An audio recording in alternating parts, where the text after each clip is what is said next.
Nongeye kubaha ikaze abakunzi b'ikiganiro Amazina Live, kuba mudukurikirana igiciro kinini ndabashimira cyane.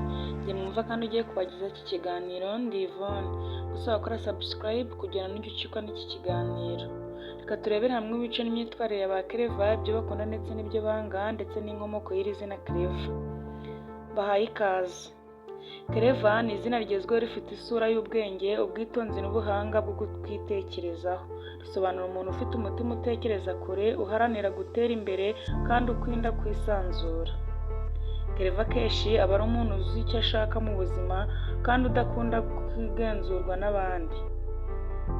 Inkomoko y'iri zina Claver rifite inkomoko ya kijyambere, aribyo bita modern name mu rurimi rw'amahanga. Rikoreshwa cyane nk'izina ry'umwihariko unique name mu izina ry'icyongereza.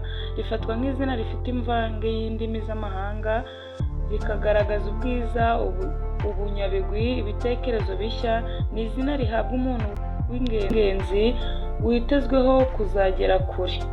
Bimwe mu biranga ba Claver ni umunyabwenge kandi atekereza cyane. Ni umuntu wiyubaha kandi witeza imbere. Claver nanone akunda kwigenga no kwifatira ibyemezo. Afite umutima woroshye ariko akamenya kwirinda. Kandi Claver akunda kuba umwihariko.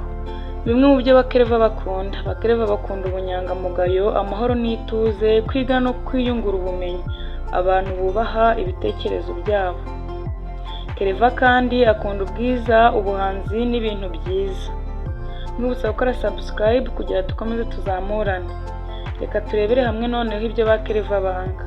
Ba Claver banga ibinyoma, uburyarya, guteshwa agaciro, kugenzurwa cyane cyangwa gutegekwa. Ba Claver kandi banga abantu bafite umutima mubi, ibidafite intego mu buzima ntibabikunda. Mu buryo bwimbitse, Claver agaragara nk'umuntu witonda, uharanira icyerekezo cye kandi uhitamo gutuza aho kugira ngo agire amagambo menshi. Iyo afashe icyerekezo aragikurikira, akunda kubanza gutekereza neza mbere yo kuvuga cyangwa gukora. Izina Claver ntaho rirangiriye.